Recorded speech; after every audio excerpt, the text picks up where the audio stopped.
Et la suite, c'est la deuxième partie de la rubrique Invité avec Fatou Aïdara qui est sur ce plateau avec nous.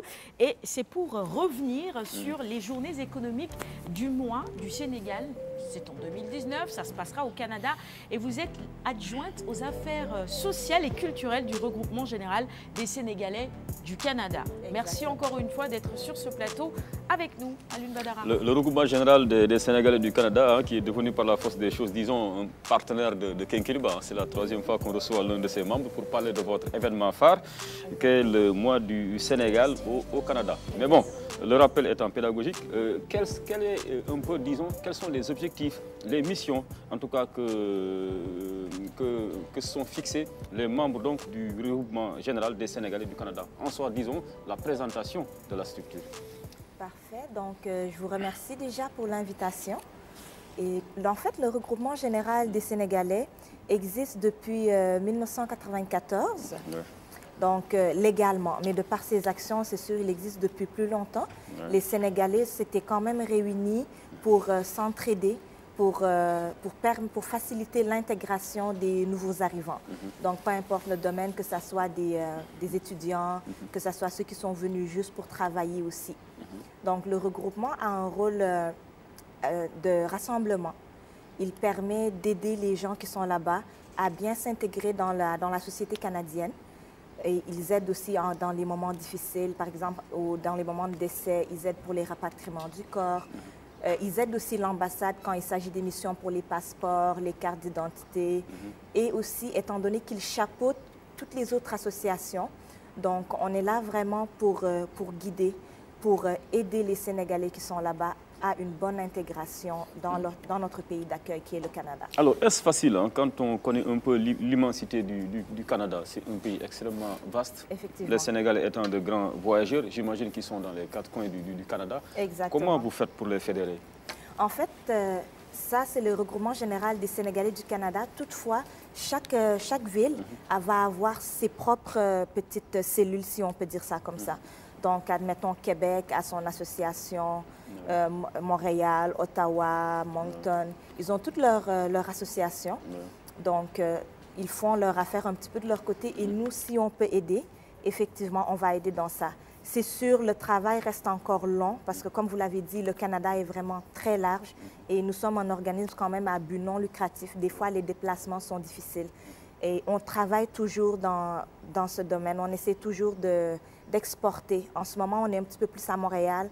On essaie d'exporter dans les villes plus proches de Montréal et espérant pouvoir couvrir le Canada au complet, puis pouvoir aller rendre visite, puis soutenir nos compatriotes au moment voulu dans le fond. Ok, et vous avez des manifestations qui vous permettent de mobiliser certains fonds pour peut-être soutenir davantage, mieux soutenir ces Sénégalais-là, peut-être certainement certains d'entre eux qui seraient dans le besoin, dans des difficultés au Canada. Et l'un de ces événements-là reste vraiment, disons, l'événement phare même, je peux le dire, le mois du Sénégal au Canada. Exactement. Et on voit même qu'il y a beaucoup d'invités qui viennent du Sénégal, oui. Sans compter peut-être ceux qui viennent d'ailleurs. Alors cela quand même nécessite déjà un budget assez conséquent, beaucoup de moyens déjà du point de vue de la logistique. Comment cela se passe? Est-ce que vous avez le soutien, par exemple, des autorités consulaires établies au Canada? Oui, nous avons le soutien de l'ambassade du Sénégal au Canada, pardon.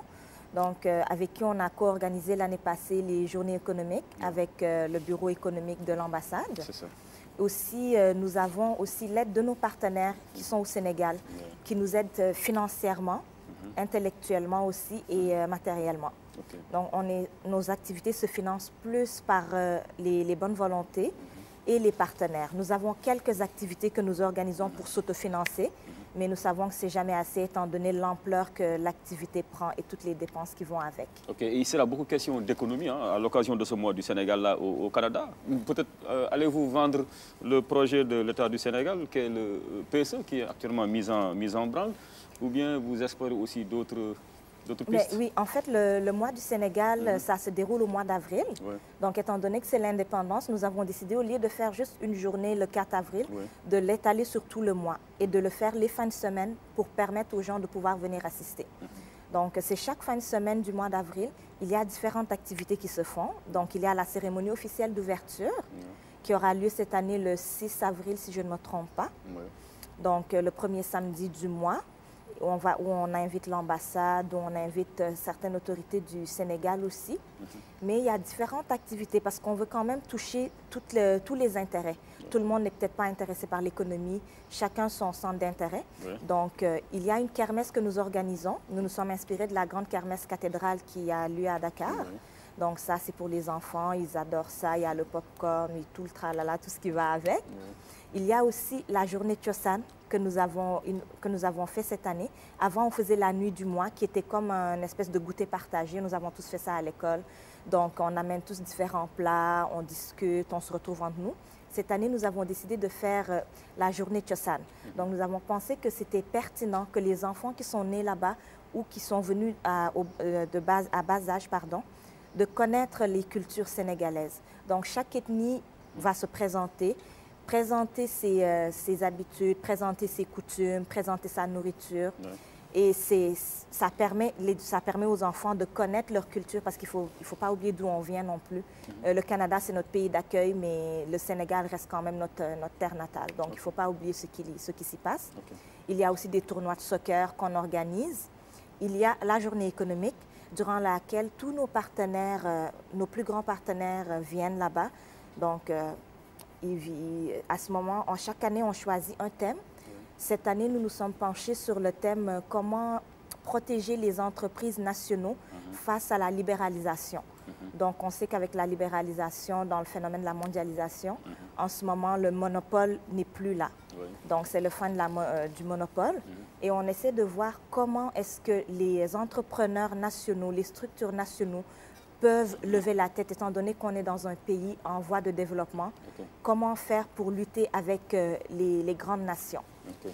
Étant donné qu'il y a beaucoup d'entrepreneurs au Canada, les jeunes aussi tendent à rentrer au pays. Et on a pensé que c'était pertinent. Après avoir parlé l'année passée des ressources pétrolières, nous avons pensé que c'était important de penser à ça, de discuter entre nous et de savoir comment gérer ça pour un bon retour au pays. En tout cas, vous avez tous nos encouragements, Madame Aïdara. Alors restez avec nous. Avant la fin de l'émission, vous aurez certainement quelque chose d'autre à ajouter. Parfait, merci beaucoup. Et puis, pour ce mois d'avril, on pourrait voir comment accompagner davantage cette initiative avec un membre de l'équipe qui pourrait venir assister à ces journées avec plaisir, du Sénégal au Canada. Pourquoi pas en ta culture pour voir un peu comment ça se fait là-bas. Comment ça bouge comment du, ça côté bouge, du côté du Québec, de Montréal, d'Ottawa. Avec plaisir, ce serait avec plaisir. C'est vaste, je vous préviens. On va organiser tout ça, n'est-ce pas, Fatou Aïdara? Il y a des possibilités. Allez, place maintenant à la chronique culture avec Quentin.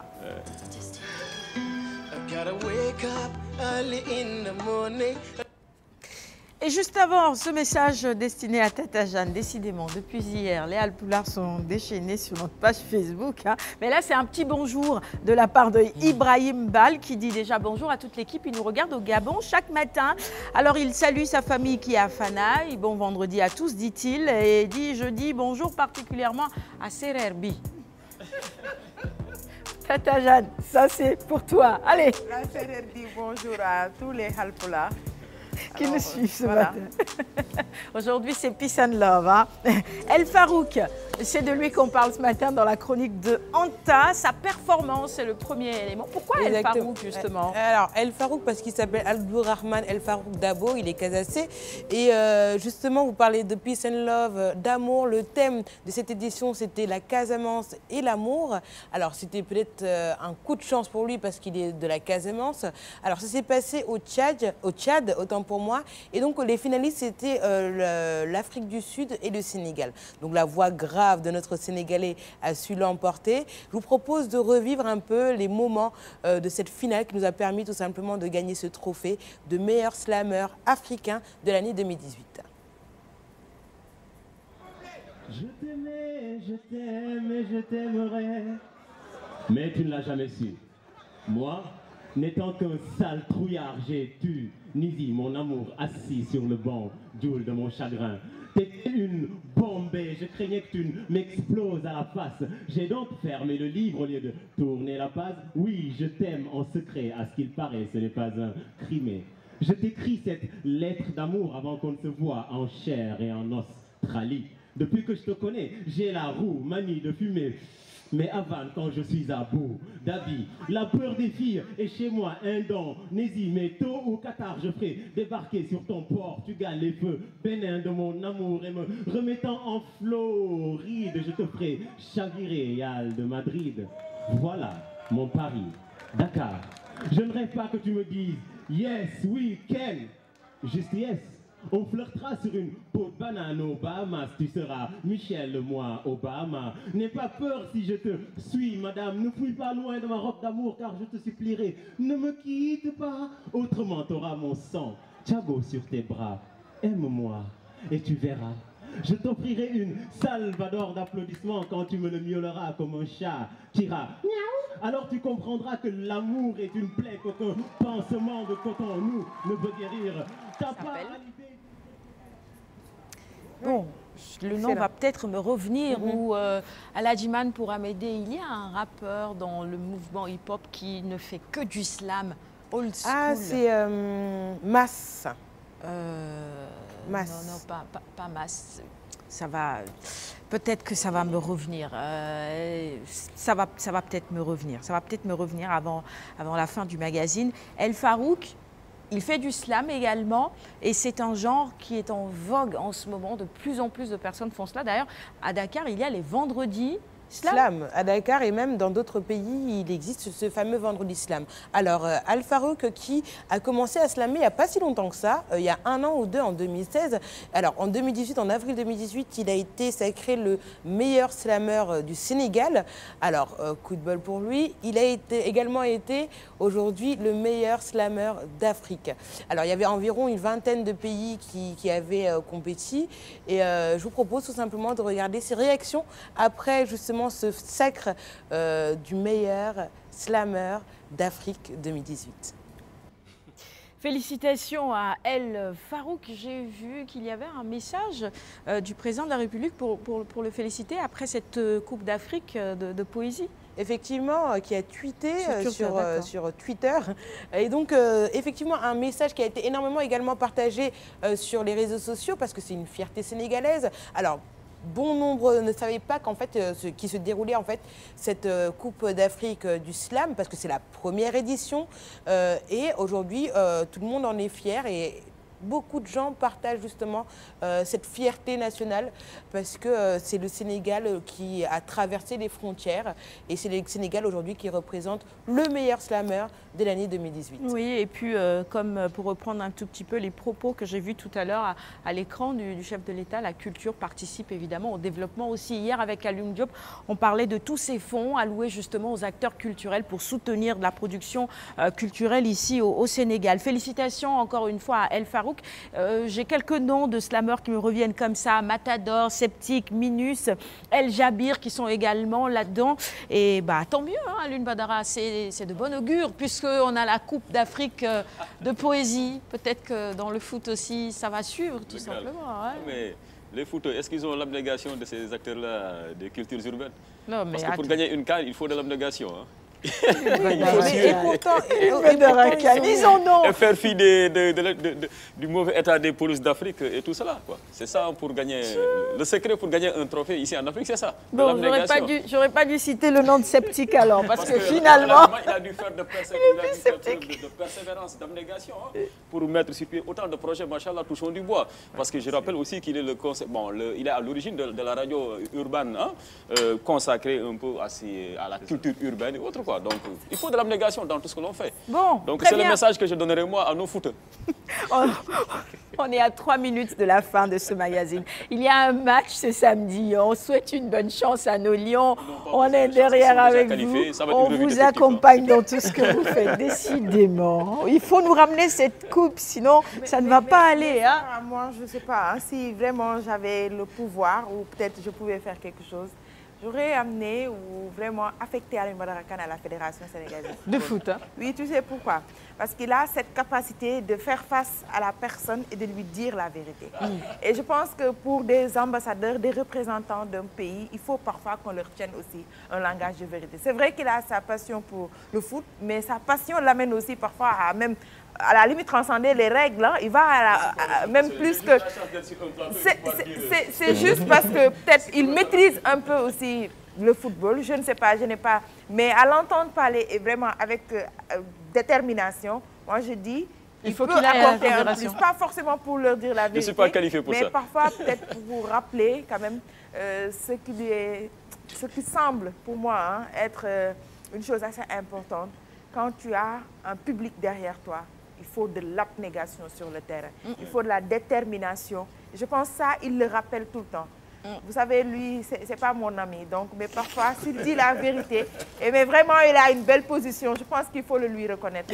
Bon, Alioune Badara, tu as vu, je t'ai dit aujourd'hui, c'est peace and love entre les Sérères et les Alpulaar. La stratégie de Tata Jeanne, après l'offensive à tout va d'hier, maintenant, elle lève le drapeau blanc. Le drapeau blanc, voilà, on fait la paix. On est vendredi, c'est normal, c'est jour de prière également.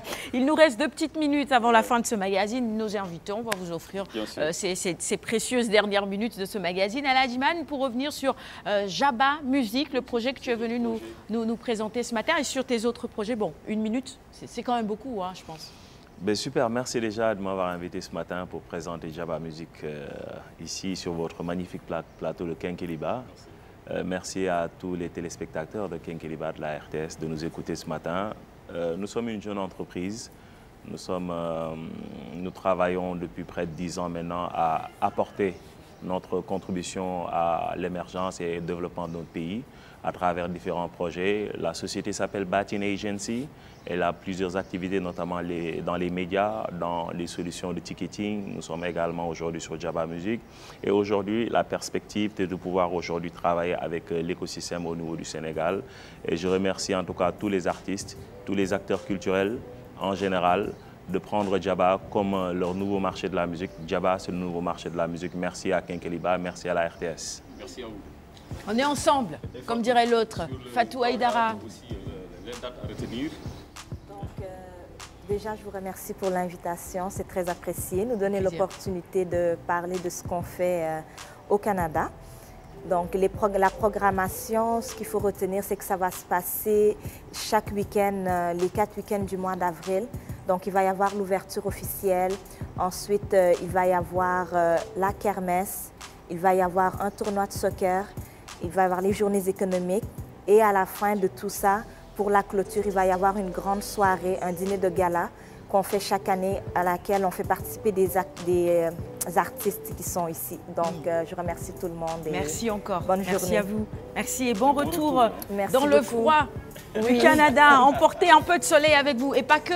Je vous ai promis que j'allais vous trouver un joli cœur parce que Fatou, c'est un cœur à prendre. Donc, vous m'envoyez les demandes, je trie et je choisis pour elle. Alioune, merci. Bon week-end également à toi. Anta, merci. Bon week-end. Jeanne, merci également à René qui était sur ce plateau. Vous étiez très nombreux à nous écrire ce matin. Je n'ai pas lu tous les messages, mais merci. Julius Omer, Elhadj Ndoye, Arona Camara, Ferrosal depuis le Gabon, Maï Sissé depuis Londres. Merci encore une fois de choisir Kenkeliba. Amadou Sek qui nous suit tous les matins. Dahatiam qui nous envoie beaucoup de messages et ça me fait d'ailleurs penser à Dahaba, notre patron qui dirige le Dex Info. On lui souhaite une excellente journée au passage. On se retrouve lundi avec le même plaisir pour un nouveau numéro de Kenkeliba.